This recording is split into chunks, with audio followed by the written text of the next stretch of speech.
Quem foram os fariseus? A história que você não sabia. Acredita-se que o termo fariseu deriva do verbo hebraico parash, isto é, dividir ou separar. Portanto, os fariseus eram povos separados. Porém, tanto a origem desse grupo judeus, como do nome que recebeu, ainda são incertos. A separação da qual o nome está falando poderia se referir a uma separação geral, ligada a alguma situação histórica em particular.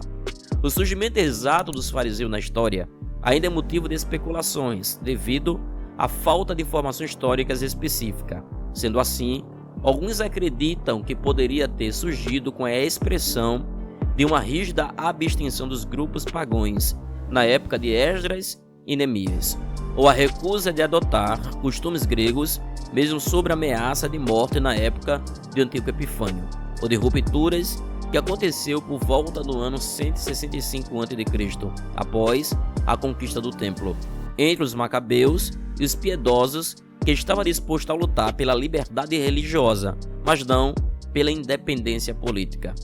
Todas essas possibilidades foram levantadas como teorias, e todas podem ser consideradas como a personificação de alguns aspectos do espírito farisaico, mas as evidências não são conclusivas para nenhuma delas.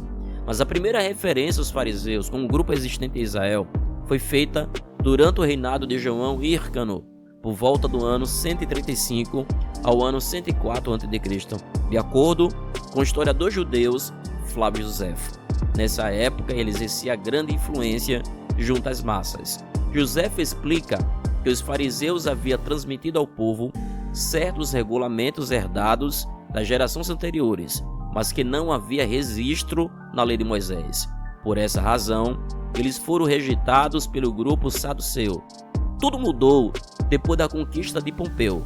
A independência política conquistada de maneira tão nobre no século anterior pelos macabeus foi novamente perdida quando o povo judeu passou a sofrer o domínio romano por volta do ano 63 a.C. Na época de Jesus, parece que os fariseus formavam um grupo de laicos, isto é, homens que não eram sacerdotes, e alguns de seus membros haviam sido especialmente treinados no estudo das Escrituras. Havia os escribas, e foi contra estes e contra os fariseus que o Senhor Jesus dirigiu algumas de suas mais severas denúncias. O Senhor não contestava categoricamente aquilo que aqueles homens ensinavam na sinagoga. Nas cadeiras de Moisés estão assentados escribas e fariseus. Seus ensinos deveriam ser seguidos, mas eles eram hipócritas, porque não viviam de acordo com os padrões da justiça. Colocava sobre o povo um jugo que eles próprios não estavam dispostos a suportar, e fazia uso de casuísticas para fugir ao espírito da lei, enquanto exigia que ela fosse cumprida à risca. O motivo de Jesus falar da hipocrisia dos fariseus era pelo fato também dele se gloriasse a sua justiça própria e só fazia obras para ser vista pelos homens. Os fariseus, em sua maior parte, tornou-se politicamente conformados. Embora houvesse alguns zelotes, destacados-se entre eles, os fariseus formavam um grupo que procurava evitar conflitos com Roma e somente depois de muitas relutâncias foram finalmente arrastados para a revolta do ano 70 d.C.